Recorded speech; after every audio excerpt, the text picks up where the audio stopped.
Nicolas Zepeda, soupçonné du meurtre de son ancienne petite amie Narumi Kurosaki, est arrivé à Besançon. Extradé après un long processus judiciaire, il attend désormais de savoir ce qui va lui arriver en France.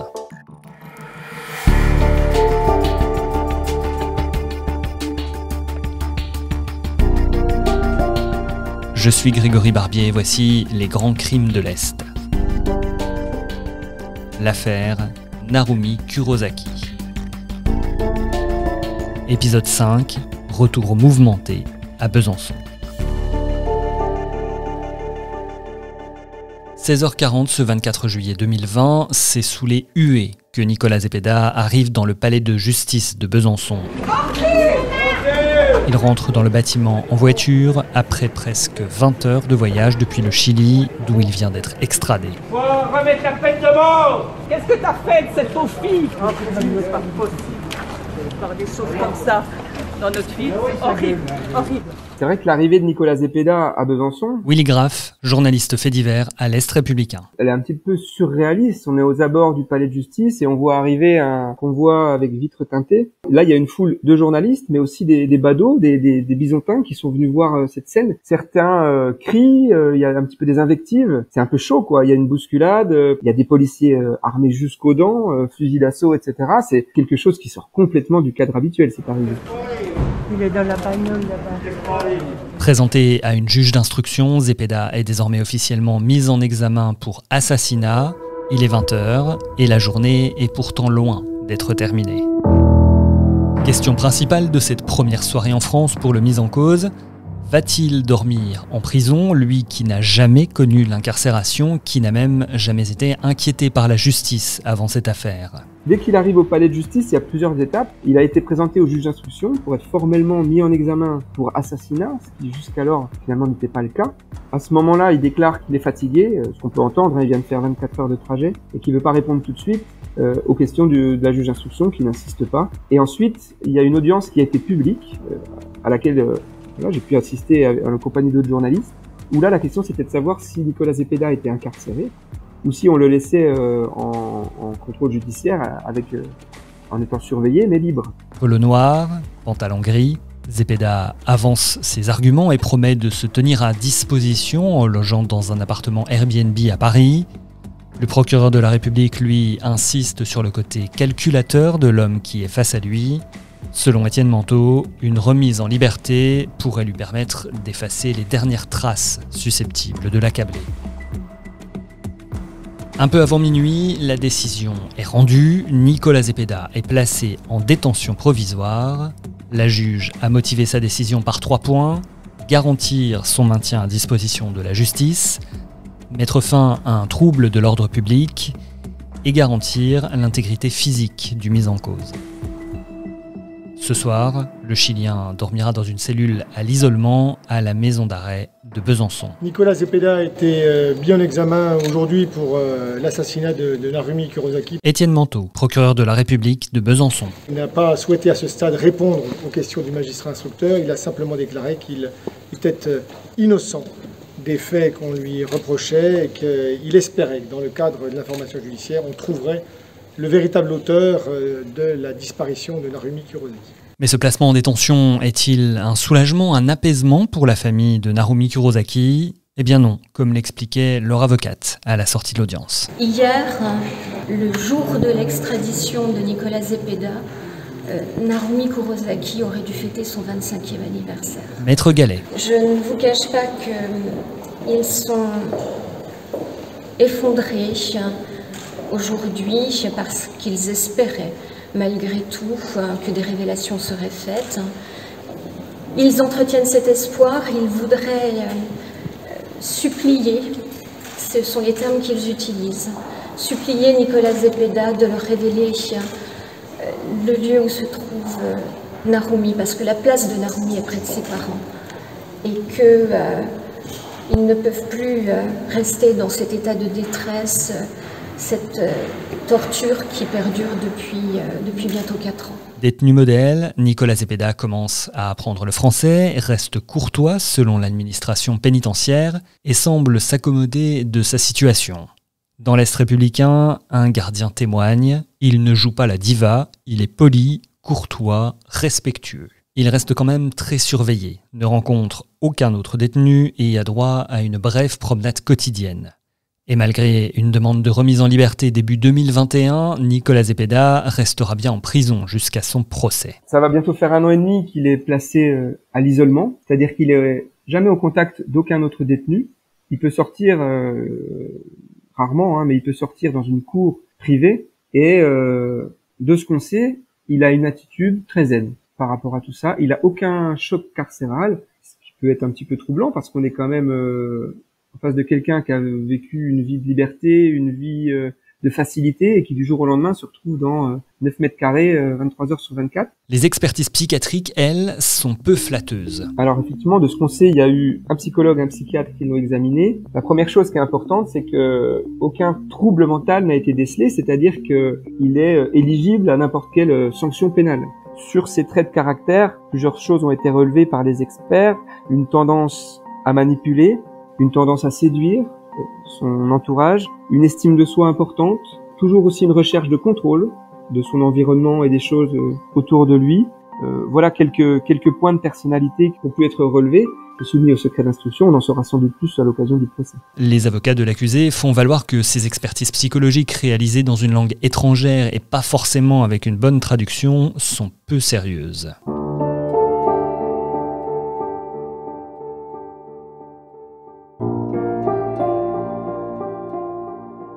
Mais depuis son arrivée en France, qu'a dit Nicolas Zepeda à Marjolaine Poinsart, la juge d'instruction chargée de l'affaire? Nicolas Zepeda, il a été très évolutif dans son positionnement par rapport aux accusations. Willy Graff, journaliste fait divers à l'Est républicain. Il y a d'abord eu cette déclaration spontanée 15 jours après la disparition de Naroumi à la justice chilienne, où il donne une version qui apparaît un petit peu incohérente avec beaucoup de points de l'enquête.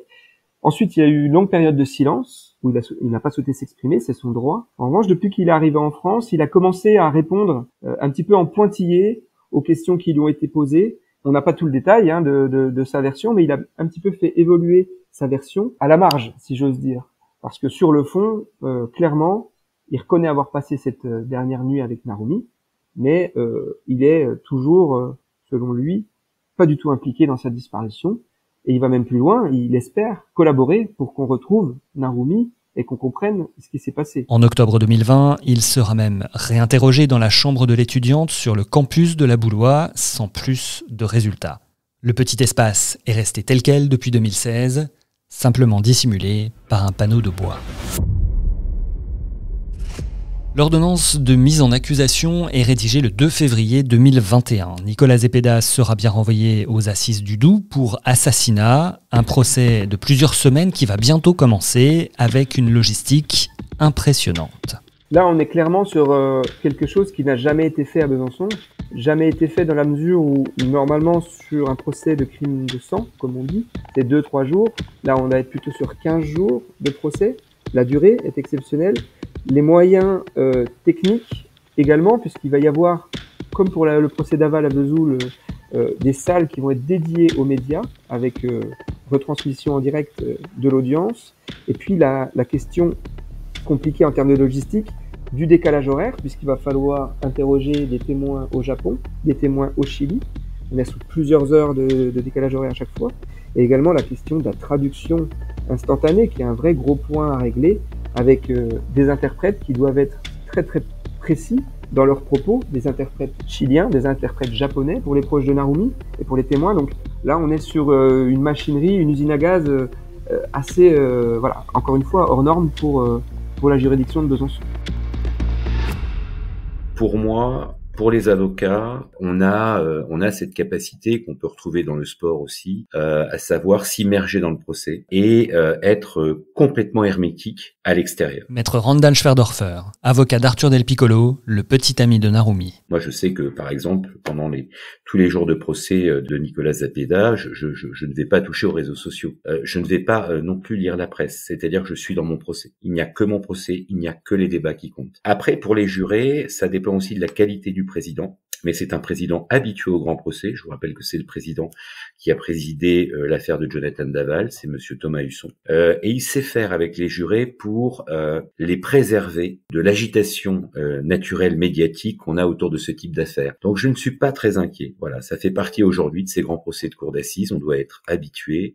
Ça demande un peu d'expérience. Après, ce sont des affaires qui peuvent toujours être parasitées par certaines informations, par certaines opinions. Et plus effectivement on a une presse qui est neutre, et plus on a une presse qui informe sur le procès, mieux c'est. Si vous avez des journalistes qui commencent à avoir des avis et qui se transforment en détectives, parfois ça devient compliqué. Alors, que peut-on attendre de ce procès? 2 questions tout de suite. Que risque Nicolas Zepeda et quel va être l'impact de l'absence de corps? Nicolas Zepeda, il est renvoyé devant la cour d'assises du Doubs pour assassinat. L'assassinat, c'est l'homicide avec préméditation, qui est une circonstance aggravante. La peine encourue, c'est la réclusion criminelle à perpétuité. Tout est possible dans une cour d'assises. Je ne sais pas quelle sera réellement la position de Nicolas Zepeda, sachant qu'il peut effectivement avoir une position qui peut totalement évoluer, voire être diamétralement opposée au début, à la fin de son procès, pendant son procès. Il faut toujours, dans un procès d'assises, accepter l'inconnu, accepter le fait que tout peut se passer, c'est le fameux coup de théâtre dont on parle souvent, mais c'est pas rare aux assises, en réalité, d'avoir effectivement des inconnus qui apparaissent et qui changent complètement la configuration du procès. Après, ce que moi j'attends, avec Maître Gallet et puis Monsieur l'avocat général Manteau, puisqu'il sera avocat général à ce moment-là, c'est ce qu'on souhaite, c'est travailler dans le sens de la condamnation de Nicolas Zepeda. L'absence de corps, c'est aussi l'absence d'autopsie, le fait qu'on ne puisse pas objectiver la manière dont Naroumi serait décédé. Voilà, ça enlève beaucoup de cartes à l'accusation. Voilà, ça n'exclut pas une condamnation, mais c'est quelque chose qui plaide en faveur de Nicolas Zepeda. Il existe ce qu'on appelle l'article 427 du Code de procédure pénale qui prévoit que, en droit français, en droit pénal français, la preuve est libre. Elle est libre et n'importe quel élément peut être probant s'il est débattu contradictoirement à l'audience et c'est les juges et les jurés qui apprécient la pertinence des preuves. Dans ce dossier-là, des éléments de preuve, il y en a. Des sérieux, il y en a sur lesquels Nicolas Zepeda va devoir répondre de façon moins confortable que dans le bureau d'une juge d'instruction, avec des questions qui seront peut-être aussi beaucoup plus délicates que celles qui lui ont déjà été posées. Nous, on a une thèse qui est la thèse selon laquelle Nicolas Zepeda a donné volontairement la mort à Naroumi. Et c'est cette thèse que nous allons soutenir avec les éléments du dossier, avec les éléments d'investigation, sans travestir la réalité, sans non plus chercher à faire dire aux éléments du dossier ce qu'ils ne disent pas, et sans non plus en inventer. Au procès, Nicolas Zepeda sera défendu par maître Jacqueline Lafont, c'est son avocate depuis que la décision d'extradition a été prise. Maître Lafont, une avocate parisienne qui représente notamment Nicolas Sarkozy, PPDA ou Nicolas Hulot. Côté partie civile, on retrouvera Maître Gallet, avocate de la famille de Naroumi, et Maître Randall Schwerdorfer. L'avocat de Jonathan Daval défendra ici Arthur Del Piccolo. Le dernier petit ami de Naroumi attend ce procès depuis 5 ans. Il est dans l'acceptation de la chose judiciaire, c'est-à-dire qu'au début, il a aussi été très actif pour qu'on mette en place des recherches. C'est aussi quelqu'un qui a été très choqué par l'hypothèse criminelle parce que c'est pas du tout ce qui lui est venu au départ à l'esprit. On est vraiment dans un drame qui n'était absolument pas attendu. Et même s'il est partie civile, Arthur Del Piccolo pourrait bien également être la cible des défenseurs de Nicolas Zepeda. Ça se voit, ça s'entreaperçoit en réalité. Maître Randall Schwerdorfer. Cette stratégie judiciaire que je connais, non seulement pour l'avoir déjà vécu en cour d'assises dans ce type d'affaires, mais pour penser qu'effectivement on va essayer de reporter la responsabilité de monsieur Nicolas Zepeda sur quelqu'un d'autre, sur un tiers dans le dossier. Vous savez, il y a des investigations qui ont été faites. Monsieur Del Piccolo, au début de cette enquête, a fait partie des personnes soupçonnées. Il y a des emplois du temps qui ont été vérifiés, il y a de la téléphonie qui a été vérifiée, rien n'a été laissé au hasard par les enquêteurs qui ont fait un travail titanesque dans ce dossier. Je suis moi-même habituellement un avocat de défense, je connais les stratégies de défense, elles sont légitimes, je n'ai aucun jugement là-dessus, mais en tout cas je serai présent, moi, pour éviter effectivement que on essaye de dévier ou soustraire la responsabilité de monsieur Zepeda à son procès. L'erreur de certains avocats qui sont parfois médiatiques, c'est de penser qu'on vient les voir. Non, non, on vient au procès et c'est pas parce que vous êtes médiatique et qu'on vous voit à la télé, y compris parce que vous avez des clients célèbres, que vous n'avez pas intérêt à être bon, parce que on ne vous pardonnera rien, voire moins que les autres. Donc je pense que cette dimension-là sera amusante pour les jurés au début, même si c'est une affaire criminelle. Je pense qu'effectivement ils vont se dire tiens, l'avocate de Nicolas Sarkozy, tiens, l'avocat de Jonathan Daval. Passé les 5 premières minutes, vous verrez que tout ça n'aura plus aucune importance et que les jurés seront très concentrés sur le procès, parce que la seule chose qui va compter, c'est l'issue du procès de Nicolas Zepeda et rien d'autre. Les avocats ne sont pas des acteurs dans les procès. Les avocats sont des techniciens, des juristes qui travaillent en tant qu'auxiliaires de justice pour arriver à une vérité judiciaire qui soit le plus proche de la vérité. Pour ce procès, de nombreux médias seront présents avec des journalistes venus de France évidemment, du Chili aussi, mais également du Japon. Le pays s'est en fait tout de suite passionné pour l'affaire, parce que Besançon ne l'aurait pas inconnu. La belle-fille de l'empereur Akihito a étudié ici en 1989, mais aussi parce qu'au Japon, les crimes de sang sont rares, et encore plus lorsqu'il s'agit de jeunes femmes comme Narumi. Une étudiante japonaise modeste qui a reçu une bourse pour venir faire ses études en France et meurt là-bas.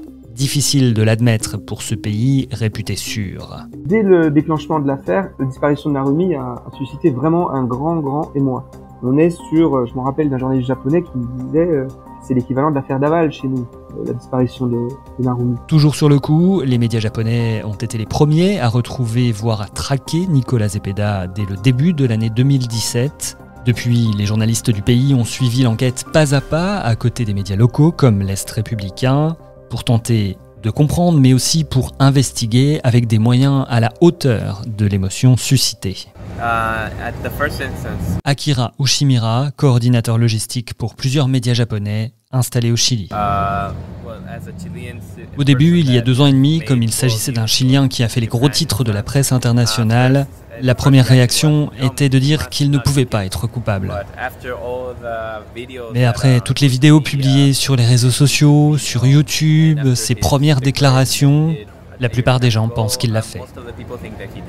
Les Chiliens, eux, ont mis plus de temps avant de s'intéresser à l'affaire, mais depuis le déplacement du procureur de Besançon sur place, le nom de Nicolas Zepeda n'est plus inconnu pour les habitants du pays. Un jeune Chilien issu d'une famille aisée qui clame son innocence et une extradition qui était loin d'être gagnée d'avance, voilà de quoi éveiller la curiosité. Cette affaire-là suscite une émotion au Japon, suscite une émotion au Chili. Maître Randall Schwerdorfer. Aussi importante que certains grands procès d'assises que nous avons eus récemment et sera suivi d'une façon tout à fait exceptionnelle par des médias internationaux, ce qui est extrêmement rare pour ce type d'affaires. Pensez bien, on va être en contact, en relation avec le Chili, on va être en contact en visioconférence avec le Japon, et je sais que la presse japonaise et que la presse chilienne sont très présentes tout autour de cette affaire depuis le début et seront naturellement très présentes autour de cette affaire pendant le procès. Au procès à Besançon, les médias internationaux seront donc nombreux. Les 2 camps sont prêts à présenter leurs arguments avec une question qui reste en suspens. Qu'est-il vraiment arrivé à Narumi Kurosaki durant cette nuit de décembre 2016 ? Est-ce qu'on retrouvera un jour le corps de Narumi ? Je pense que non. Là, on est sur des recherches qui ont été arrêtées depuis 2-3 ans déjà. Seul le hasard pourrait nous permettre de retrouver des ossements qui seraient ensuite identifiés comme étant ceux de Narumi. Clairement, il y a peu de chance. Si Narumi était toujours vivante, je pense que sa famille aurait été prévenue depuis très très longtemps et que ce procès n'aurait jamais eu lieu. Il y a juste une petite chose qui est quand même intéressante, c'est pas une femme de 40 ans qui plaque tout, qui va refaire sa vie au soleil. C'est pas ça Narumi, hein. C'est une toute jeune fille très heureuse dans sa vie, très bien dans ses baskets, bien dans sa famille, qui n'a aucune raison de disparaître. Donc, Monsieur Nicolas Zepeda sait ce qu'il s'est passé. Espérons simplement qu'il livre la vérité à la cour d'assises pour nous permettre de comprendre dans quelles conditions plus précises il a donné la mort à Narumi. Il y a la vérité, avec un V majuscule, qui s'est vraiment passé cette nuit-là, dans cette chambre-là. Et puis il y a la vérité judiciaire. Nicolas Zepeda, il sera soit condamné, soit acquitté. Tout dépendra, là encore, du procès. Il y a des procès qui permettent à la vérité d'éclater au grand jour, d'autres où on reste sur notre faim. Mais je pense qu'on va apprendre des choses, ça c'est sûr. On va apprendre des choses. Le procès sera à suivre sur le site internet de l'Est républicain. Rappelons tout de même que Nicolas Zepeda est évidemment présumé innocent. Avec ses avocats, il continue d'affirmer qu'il n'est pour rien dans la disparition de Narumi Kurosaki. C'était le 5e et dernier épisode des Grands Crimes de l'Est consacré à la disparition de Narumi Kurosaki. Nous sommes sur toutes les plateformes de podcast et de streaming audio. Profitez-en pour découvrir les précédentes affaires que l'on a racontées dans ce podcast, l'affaire Daval ou l'incroyable histoire de Simone Weber. Et si vous avez aimé cette série, laissez-nous des étoiles, des notes, des commentaires. À très bientôt pour de nouveaux Grands Crimes de l'Est.